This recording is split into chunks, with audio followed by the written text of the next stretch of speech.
అందరికీ నమస్కారం. నా పేరు Archana. Welcome to mysterious stories. ఈరోజు కథ ప్రేయసికి నెక్లెస్ రోడ్ రావడంతో పార్క్లో మూతులు నాక్కుంటున్న వాళ్ళని చూసి, చిచి ఏంటి ఈ సొసైటీ, ఎటు వెళ్తోంది, కొంచెం కూడా సిగ్గు లేకుండా అంటుంటే, హా ముద్దు పెట్టుకోవడానికి సిగ్గెందుకే, లవ్ ఉంటే చాలేమో అంటుంటే, ఆపండి, సిగ్గు ఎగ్గు లేకుండా తయారైంది ఈ లోకం. నాలుగు గోడల మధ్య జరగాల్సింది పబ్లిక్లో ఈ అసహ్యమైన పనులేంటి అంటుంటే, నువ్వు పెళ్లి వరకు అన్నావని ఆగుతున్నానే కానీ, లేకపోతే నువ్వు తిట్టే తిట్లలో నువ్వు కూడా ఉండేదానివి అన్నాడు కన్నుకొట్టి. మీరిస్తానంటే మాత్రం నేను తీసుకుంటానా? అబ్బో, తీసుకోకపోతే ఏం చేస్తావో, నువ్వు చేయకుండా ఆపేసేదాన్ని. అవునా?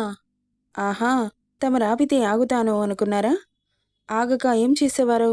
అది చెప్పేది కాదు, చేసేది కానీ, దిగు అన్నాడు.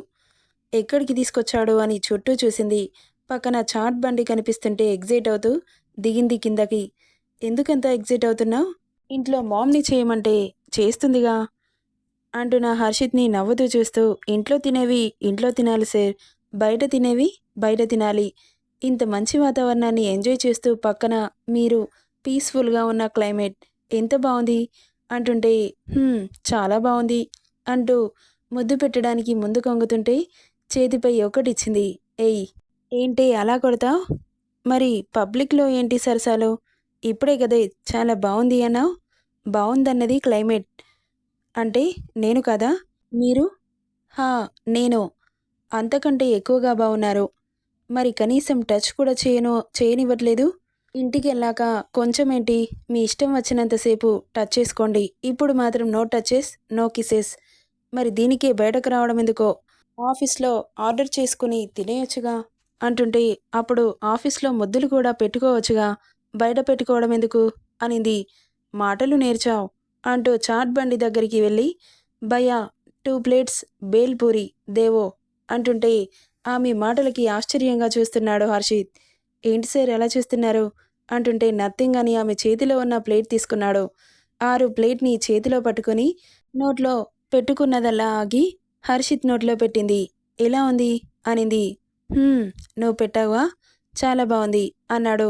ఆ మాటకి చిన్నగా నవ్వి, తినండి సార్ అంటుంటే, ఇద్దరు తినేసి వెళ్దామా అంటుంటే, ఆగండి సార్, ఇంత దూరం వచ్చి పానీపూరి తినకుండా ఎలా వెళ్తాం? భయ్యా 2 ప్లేట్ పానీపూరి దేవో. ఇద్దరికి ప్లేట్స్ ఇచ్చి పానీపూరి వేస్తుంటే హర్షిత్ పానీపూరిని చూసి, బాబోయ్, ఇది నన్ను చంపేసేలా ఉంది, అన్హైజెనిక్ ఫుడ్ తినిపించి అని అనుకుంటూ కష్టంగా నోట్లో పెట్టుకోవడానికి ఆలోచిస్తుంటే, ఏమైంది సార్, తినండి అనింది. ఎందుకే నాకు ఈ టెస్ట్లన్నీ, అవసరమా? బేల్పూరి తిన్నాం కదా, ఇక వెళ్దాం పదా అంటుంటే, అదేం కుదరదు, ఇప్పుడు మీరు పానీపూరి తినాల్సిందే. 6 నా ఓసిడీకి టెస్ట్ పెడుతున్నావు రాక్షసి అని గునుక్కుంటూ కష్టంగా నోట్లో పెట్టుకుంటుండగా, సార్ ఆగండి, అలా కాదు అంటూ పెద్దగా నోరు తెరవండి అంటుంటే గుర్రుగా చూస్తున్నాడు. కళ్ళు కాదు నోరు అంటుంటే తెరిచాడు. ఇక పానీపూరి తీసి నోట్లో పెట్టింది.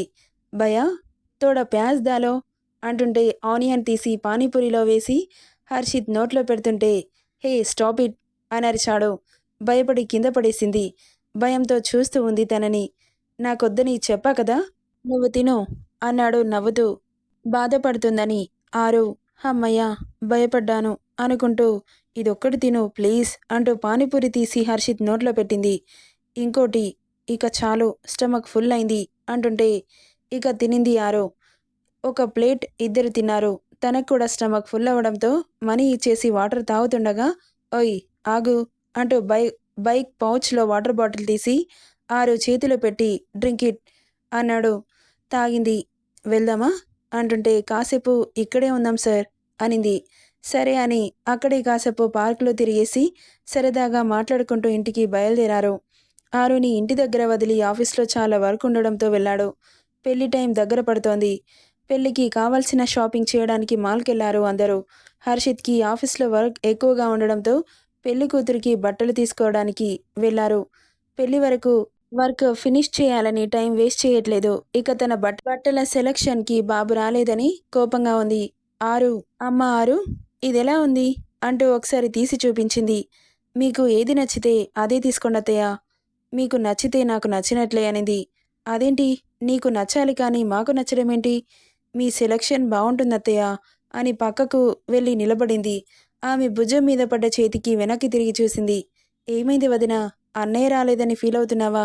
నువ్వేం ఫీలవ్వకు. ఇదిగో వచ్చాడు అంటూ చూపించింది. ఎక్కడ అంటూ ఆతృతగా చూస్తుంటే, ఇదిగో ఇక్కడ అన్నాడు. వాయిస్ వినబడుతుంది కానీ మనిషి కనబడడే అంటూ చూస్తుంటే, ఒసేయ్ తింగరి ఇటు చూడవే అన్నాడు. ఎదురుగా మొబైల్లో ఉన్న హర్షిత్ని చూసి పప్పీ ఫేస్ పెట్టింది. ఏమైంది బేబీ అన్నాడు. వీళ్ళిద్దరి మధ్యలో నేనెందుకు అని మొబైల్ ఆరు చేతిలో పెట్టి అక్కడి నుండి వెళ్ళిపోయింది అను. శారీస్ తీసుకున్నావా? నీకేది నచ్చితే అదే తీసుకో అంటుంటే కొట్టేలా చూస్తూ ఉంది అతన్ని. ఏమైంది? ఎందుకంత కోపం? ఇప్పుడు నేను ఏమన్నానని? ఏం లేదు, మీరు చెప్పినట్లుగానే తీసుకుంటాను. ఓకేనా? బాయ్ అంటూ కట్ చేస్తుంటే, ఏయ్ కాల్ కట్ చేస్తే నీకు మామూలుగా ఉండదు అని సీరియస్గా చెప్పగానే సైలెంట్గా ఊరుకుంది. హా, ఇప్పుడు చెప్పు నీ బాధేంటి? నా బాధేముంది? ఏం లేదు, బాగానే ఉన్నాను కదా అనింది ముభావంగా. నువ్వు ఎలా ఉంటావో నాకు తెలీదా? చెప్పు ఏమైంది? అదిగో అత్తయ్య గారు పిలుస్తున్నారు, నేను వెళ్తాను అంటుంటే, నిన్ను ఎవరూ పిలవట్లేదని నాకు తెలుసు కానీ వేషాలు వేయకు. షాపింగ్ చేయమన్నారు కదా సార్, చేయకూడదా? ఓహ్, నీ బాధ అదా? సరే అయితే వెళ్ళు అన్నాడు. సరే అని కాల్ కట్ చేస్తుండగా, కట్ చేయకు అన్నాడు. ఎవరైనా చూస్తే ఏమనుకుంటారు? అనుకునేదేం లేదు, నాకు చూపించు ఏ శారీస్ తీసుకున్నావో అంటుంటే ఇక మొబైల్ తీసుకెళ్లి సెలెక్ట్ చేసిన శారీస్ని చూపించింది. ఆరెంజ్ కలర్ శారీ నచ్చలేదు, తీసేయి అన్నాడు. తనకి ఏవేవి నచ్చలేదో అవి తీయించి మిగతావి ఉంచింది. ఇక షాపింగ్ పూర్తవడంతో అక్కడి నుండి బయలుదేరారు. ఇక బయట డిన్నర్ చేసి అందరూ ఇంటికి వెళ్తే ఆరు మాత్రం, అన్నయ్య నన్ను మీ బావగారి దగ్గరికి తీసుకెళ్ళండి అంటుంటే చిన్నగా నవ్వి, ఏమైంది ఆరు? ఏం లేదన్నయ్య, ఒకసారి తీసుకెళ్లరా? సరే అని ఆఫీస్కి తీసుకెళ్లాడు ఆరుష్. ఇక్కడ హర్షిత్ వర్క్లో చాలా బిజీగా పని రాక్షసుల్లాగా వర్క్ చేస్తుంటే వచ్చింది ఆరు. అతని ముందున్న గ్లాస్ టేబుల్పై కూర్చొని ఇంచు గ్యాప్ లేకుండా అతని మోముని రెండు చేతుల్లోకి తీసుకొని అతడి పెదవులని అందుకుంది. బాబు ఫేస్లో కన్నింగ్ స్మైల్ ఒకటి చేరగా ఆమె వచ్చేది సీసీ కెమెరాలో చూశాడు. అందుకే పెద్దగా షాక్ అవ్వలేదు. ఇక 10 నిమిషాలు అతడి పెదవులని జుర్రుకొని వదిలి అతన్ని చూసింది. నవ్వుతున్నాడు. ఎందుకు నన్ను అవాయిడ్ చేస్తున్నావు? ఎప్పుడు అన్నాడు. షాపింగ్కి ఎందుకు రాలేదు? చాలా వర్క్ ఉంది, అందుకే రాలేదు అంటుంటే, నాకంటే వర్క్ ఎక్కువ, బ్రతకడానికి వర్క్ ఎక్కువ కాదా అన్నాడు. అతని మాటల్లో ఏదో తేడా కనిపిస్తుంటే, అసలు మీకేమైంది? ఎందుకు ఇలా మాట్లాడుతున్నావు? నాకు తెలిసి మీ లైఫ్లో నేను తప్ప ఏది ఇంపార్టెంట్ కాదు, అలాంటిది వర్క్ ఉంది అని చెప్పడం that seems to be no reason అనింది అతని కళ్ళల్లోకి చూస్తూ. ఎస్, నాకు నీకంటే ఏది ఎక్కువ కాదు, బట్ నీ దగ్గరికి వస్తే నిన్ను కిస్ చేయాలనిపిస్తుంది. సో నీ మాటని కాదనడం నాకు ఇష్టం లేదు, అందుకే దూరంగా ఉంటున్నాను అంటున్న హర్షిత్ మాటలకి, సారీ బాబా, బుద్ధి తక్కువై అన్నాను, ఇంకోసారి అనను, ప్లీజ్ మనసులో నుండి తీసేయండి, అది నార్మల్గా పోదు గాని. ఏంటి పాప ఆఫీస్కొచ్చావు? మీరు మాల్కి రాలేదని నేనే ఆఫీస్కొచ్చాను. సరే అయితే శారీస్ నచ్చాయా? మీరు సెలెక్ట్ చేశారుగా, నచ్చకుండా ఎలా ఉంటాయి? సరే కానీ మీరు షాపింగ్ చేయరా?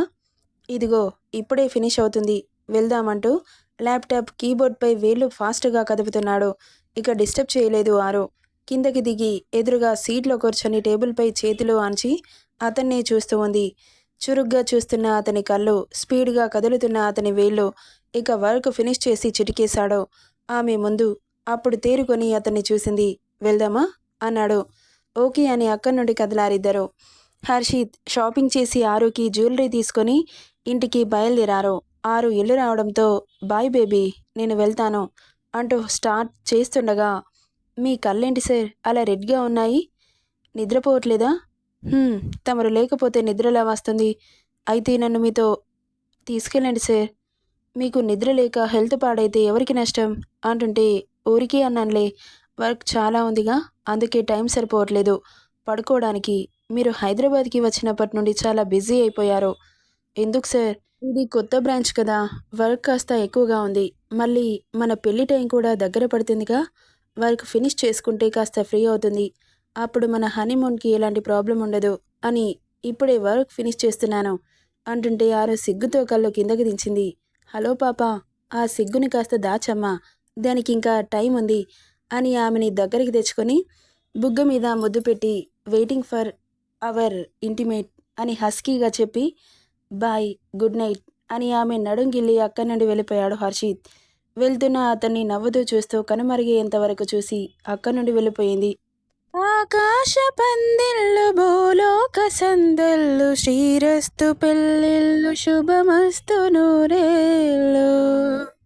పసుపు బట్టల్లో పూల తోటలా ఉన్న ఆమె శరీరం ప్రతి పువ్వు ఆమెను అతుక్కుపోయి గులాబీ, చామంతి, మల్లె, లిల్లీ, లావెండర్ ఈ పుష్పాలతో అలంకరించుకున్న పెళ్లి కూతురు పూల తోటలో ఇంకో కొత్త రకమైన పువ్వులాగా మెరిసిపోతుంటే ఆరు అత్త ఎవరి కళ్ళు పడకుండా ఆమె అందానికి ముచ్చట పడుతూ దిష్టి తీసి అమ్మలక్కలు పోగయి హల్దీ ఫంక్షన్కి డెకరేట్ చేసిన పికాక్ చైర్ చుట్టూ వాటర్ ఫాట్స్ మధ్యలో కలర్ఫుల్ ఫ్లవర్స్. ఇక ఆమె చేయి పట్టుకొని బయటకు తీసుకొని వచ్చింది ఆరు అత్త.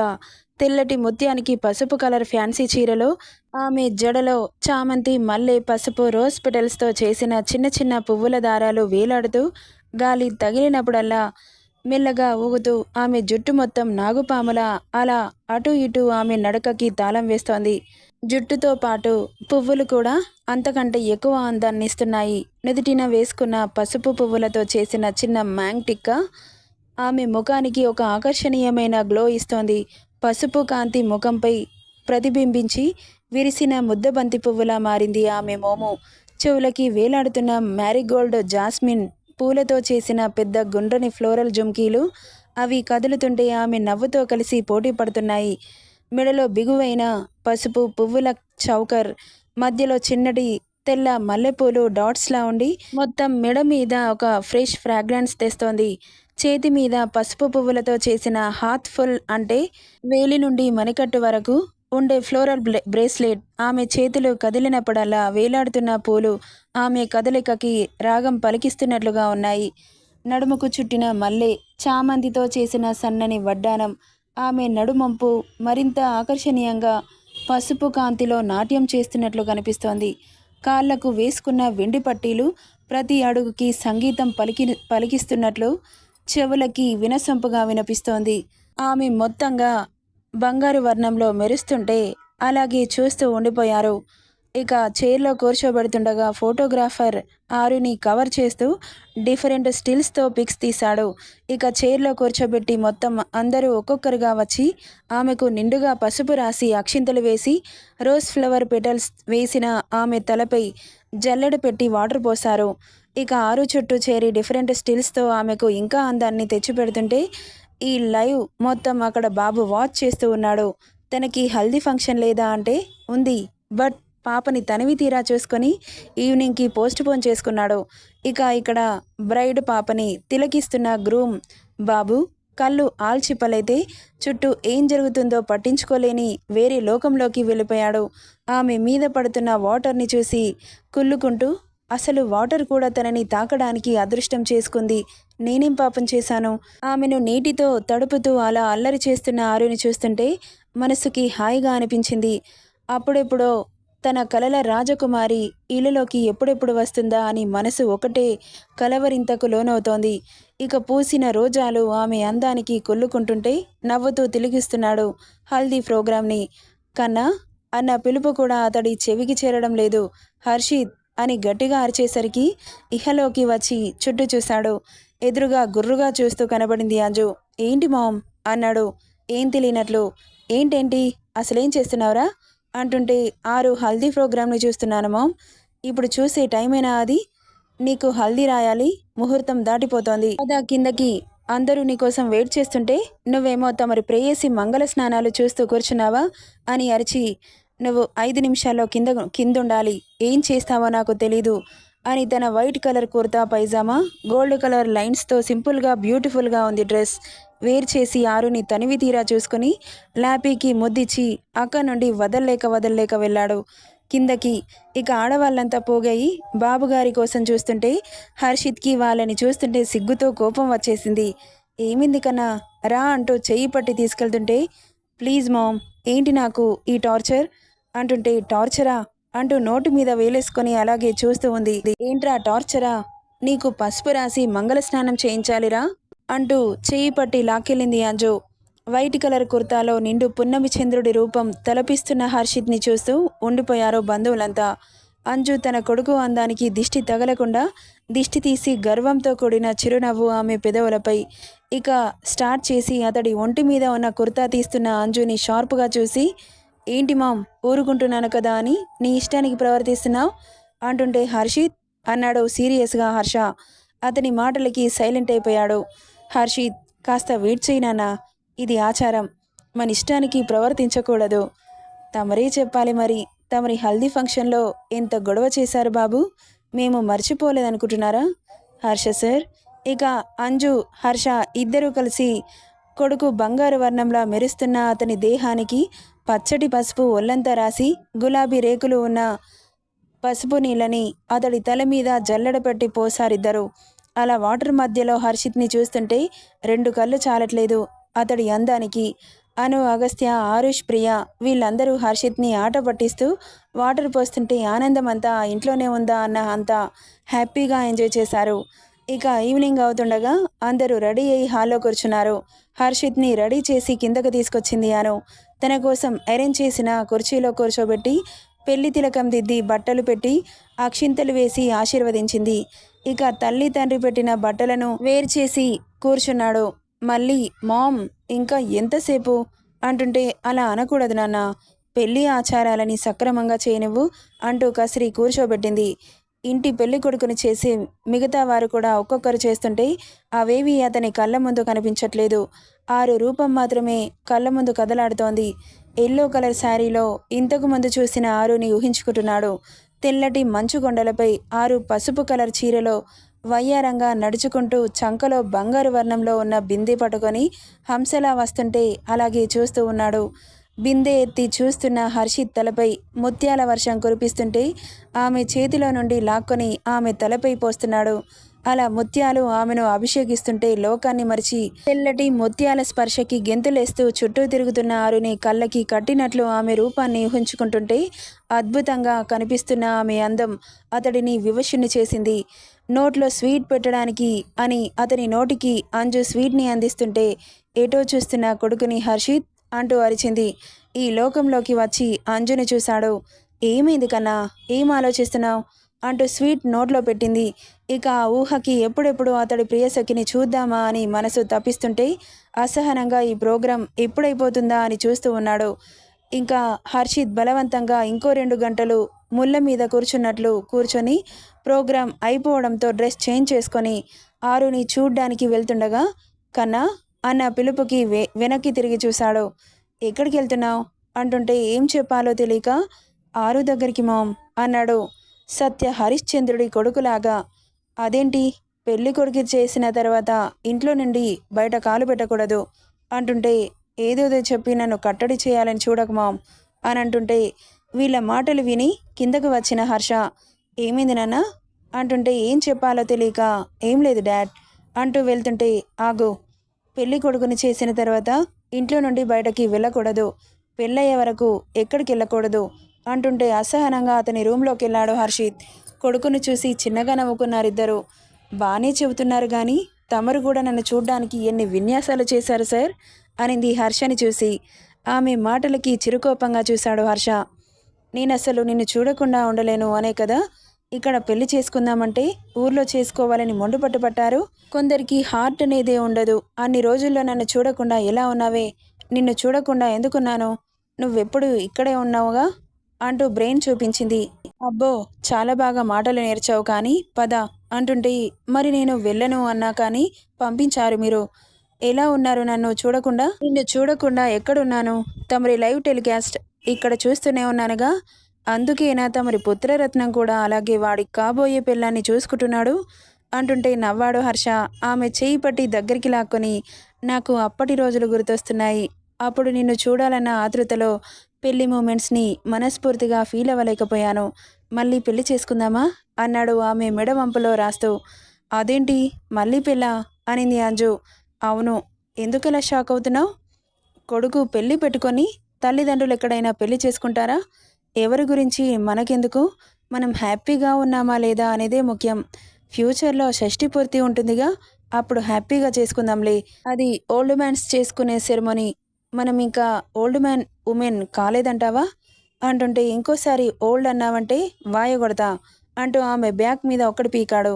అబ్బా అని రుద్దుకుంటూ ఏంటండి అంత గట్టిగా కొట్టారు నొప్పి అంటూ అరుస్తుంటే ఆమె అరుపు బయటకు రాకుండా అతని పెదాలని ఆమె పెదాలపై అదిమాడు. అతని చర్యకి స్టాచ్యూలా మారిపోయి చూస్తోంది అంజు. ఏమైంది అరవట్లేదు అన్నాడు. మీరు అరవనీయకుండా ఇంత దగ్గరగా వస్తే ఎలా మరి? ఇంకోసారి ఓల్డ్ మ్యాన్ అని అంటావా అని పెదవి కొరుకుతుంటే బాబు ఇంకెప్పుడు అనను, మీరు చాలా చిన్న బాబు సరేనా అనింది. ఈ ఓవర్ యాక్షన్ కాస్త తగ్గించుకుంటే బాగుంటుంది. ఇప్పుడు నేనేమన్నానని? ఏమన్నావో రూమ్లో చెబుతాను పద అంటూ ఆమెను అమాంతం లిఫ్ట్ చేసి తన రూమ్కి తీసుకెళ్లి డోర్ క్లోజ్ చేశాడు. నీకు సిగ్గులేదు? రేపు అబ్బాయి పెళ్లి పెట్టుకొని ఈరోజు ఏంటిలా అంటుంటే వాళ్ళు పెళ్లి చేసుకుంటే దానికి దీనికి లింక్ పడతావేంటే అంటూ ఆమెను చుట్టేసి చీర కొంగు హర్ష చేతిలో చేరి లాగుతుంటే చీర పిన్తో సహా చేతిలోకి ఊడి వచ్చేసింది.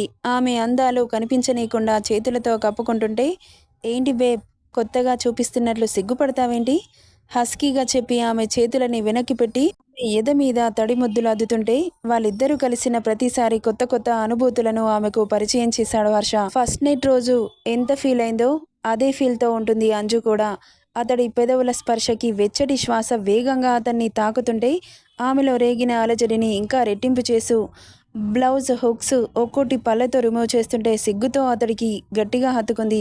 అతడి స్పీడ్కి ఎప్పుడో బ్లౌజ్ నుండి వేరైన ఎద పొంగులు హర్ష ఛాతికి తగులుతుంటే ఇద్దరిలో వేడి నిట్టూర్పులు.